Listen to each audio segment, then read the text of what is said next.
Sveiki kolegos, šią savaitę buvau pažadėjęs padaryti savo naujo mulčerio apžvalgą, bet patys matot, kas dedasi lauke. Ši gegužė viena vėlesnių, vėsesnių per pastaruosius 50 metų. Taip kad mulčerio apžvalgą atidedam dar kitai savaitei. Mulčeris taip vis dar neišpakuotas, galim pažiūrėti, kaip jisai gyvena, kas gero viduje. Labas mulčeri, ką tu vis dar laukia savo eilės. Titan Pro vis dar saugiai mulčeriukas supakuotas ir ilsisi, laukia sezono starto. Nu jau tikiuosi, kitą savaitėlę startas tikrai bus. Prisipažinsiu, ūkiai nebuvau 2 savaitės. Na, kol laukia yra šalna, tol nėra tenka veikti. Šilaugės visos raudonos, kimarina, niekas nevyksta, žolė taip pat stovi, niekas neauga, taip kad pjaut nereikia. Vegetacija nevyksta. Ir antras dalykas, pažiūrėjus per langą ir pamačius koks oras, motyvacijos dirbti yra visiškas nulis.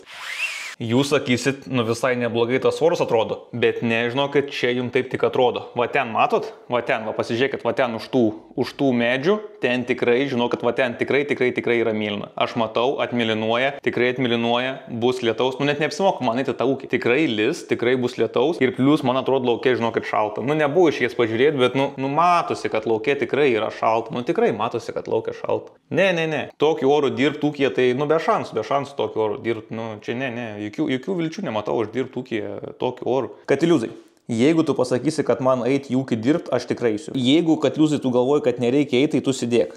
Katiliuzai yra eik Katiliuzai, eik tai yra, nesidėk, eik, jo. Matėt? Katiliuzas patvirtina, eit dirbti yra nesąmonė. Bet paskutinės 2 savaitės laukia dirbam, tvėrim tvorą, nu nes už tvorą moka pinigus, o jeigu tau moka pinigus, motivacija, žinokit, labai staigiai atsiranda.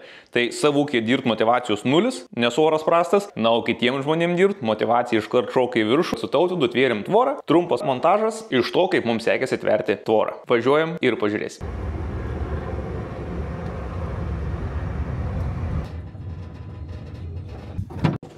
Seniai matytas, gal galit ką papasakot kolegom kitiem? Ką spėkit veiksim šiandien? Taip, spėkit iš 3 kartų. Kaip pamato Tautvydą. Apačioje parašysiu A, B, C variantus, tai spėkit ką veiksim. Tvorą. Tai va, tversim tvorą. Tautvydas norėjo pristatyti savo įrenginį, kurį sukonstravo, pats sugalvojo, pats padarė, žiūrėkit viską. Mūsų, jo. Ne, suversim. Na gerai, mūsų. Visos šlovės man. Visas nuo pradžių iki galo. Tai va, mūsų 2 metrai tobulėja. Tai čia yra mūsų taip vadinamas 2 metris. Na štai, įvertinkit mūsų 2 metrį. Labai profesionaliai, manau, viskas yra super. Turiu naujas pirštinės, labai gražias. Atspindi kaip tik mano asmenybę. Šiaip aš negaliu dirbti, matot, nes turiu traumą labai didelę, tai man nagas įaugo. Tai kadangi nagas įaugo, tai nusprendėm, kad pavojinga situacija, tai nedirbsiu, ne Tautvydai. Tautvydas darbo aplinkoje. Darysim dabar tokią seriją, aš vis laik sekiosiu Tautvydą ir tiesiog žiūrėsim, kaip mes dirbam, bet Tautvydas dirbs, o aš filmuosiu, nes, reikia darbus pasidalinti. Tai va, mes dirbam taip. Pasiimam, įsitempiam šniūrą pirmiausiai, tada Tautvydas neša stulpus, mes nešam, aš filmuoju, tai aš irgi dirbu. Tu 10 kartą pasakoji su tvorom. Na, bet šiais metais dar nepasakiau. Tada va įsimėtom, preliminariai tik tais, dar neaišku ar gerai įsimėtom. Tautas galvoja, kad labai gerai mėto. Jisai sakė, o akį yra turi išdirbęs ir sakė, meta tiksliai tą vietą, kur turi būti stulpas. Čia ir kalsim. Sukarpyti reikia, girdai. Tai pamėsiu ir taip iš karto tada pasistato. Ai, tai paskui, kitam dubį. Ne, tai dabar žemė metu. Ai, pala, dar ne. O palauk, bet tada mes nebe tos vietos nebetitaikysim, supranti? Mes. Ai, pala, tada kartą reikia pakartot. Kodėl? Nes aš pajudėjau. Na gerai, viskas nejudu. Nejudėk. Nu. Tai rankom nejudėk stenkis. Stengiuosi, varyk. Išeina? Jau. Dabar tu atsimink, kur stovėjai, turi grįžti tą pačią vietą, kai įsmeigs.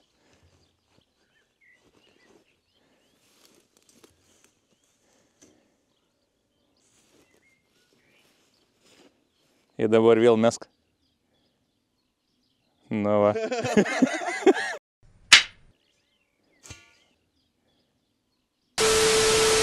Ir tada įkišam stulpą. Tautvydas vaikų turi, tai jis žino, ką reiškia. Sekančiam žingsnį Tautvydas ką daro, tai jisai praeina su 2 metrių mūsų firminiu ir įsimatuoja, kad kurioje vietoje tiksliai bus stulpas. Girdės. Nepasveiko pirštas? Ai, tiksliai negalėsim. Kodėl? Mangi trauma piršto. Ne tik piršto tau trauma. Ai, na, apie kitas nekalbėkim traumą. Kitas traumas tai galėkim. Dėl žiūrovų, Tautvydai. Taigi matė. Galėtume viską taip padaryti, bet tiesiog dėl žiūrovų darykim, kad matytų. Šitaip atrodo sukeišti stulpai. Aišku, dabar yra tik sukeišti, bet kad žinotume, į kurias vietas tiksliai reikia kalti. Na ką, kolegos, patys matot, Tautvydui nieko padėti visiškai negaliu. Matot mano situaciją su pirštu. Nu tikrai norėčiau Tautvydui padėti, nu bet su tokiu trauma, nu aš dirbti niekaip negaliu, tai per kančias, bet nu ką darysi, teks sėdėti tiesiog ir laukti Tautvydo automobilyje. Nu ką padarysi, nu sunku, aišku, man čia, žinau, kad labai norėčiau dirbti lauke, kalt tuos kuolus, padėti.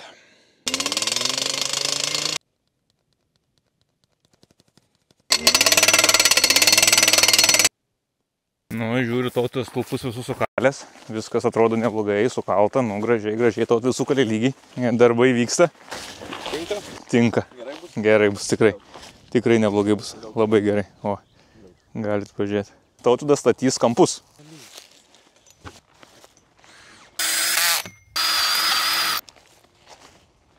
Nu, va, Tautvydas pastatė jau ir kampus, tai kampai atrodo šitai pastatyti, galite vertinti. Po kampų kalimo bus kabliukų montavimas.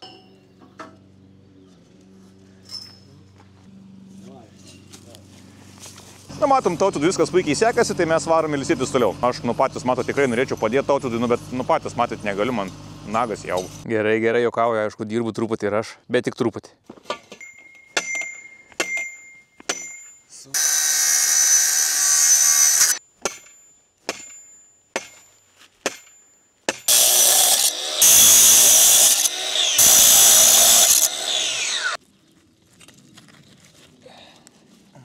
Man jau net gėda eit, pažiūrėkit, batai firminiai.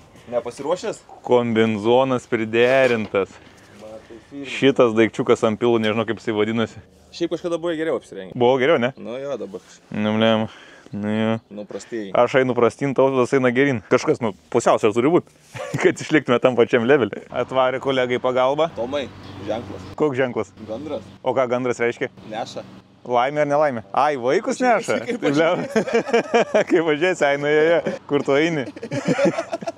Galit važiuoti šitaip, galit važiuoti šitaip.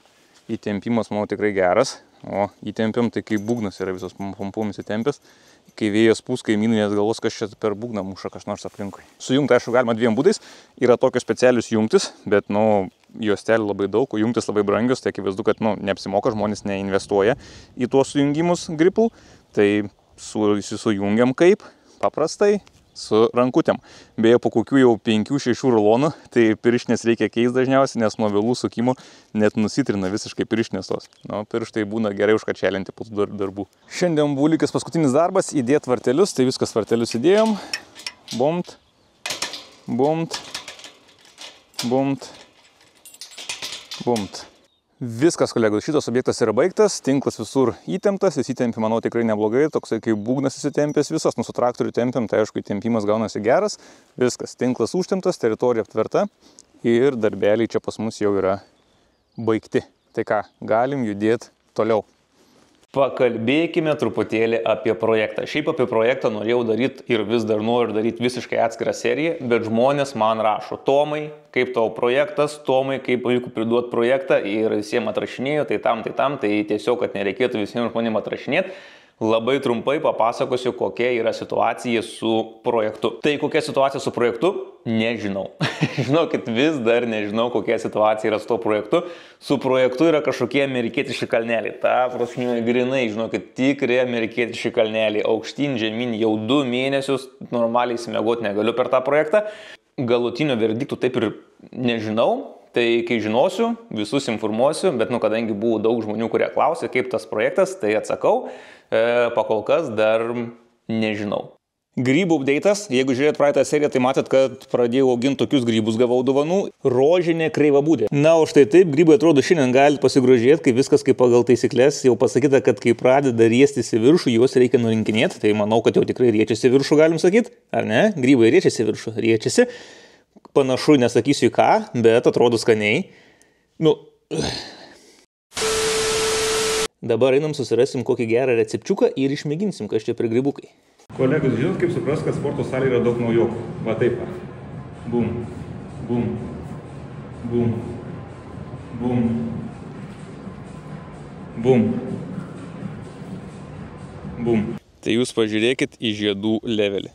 Kiek yra žiedų.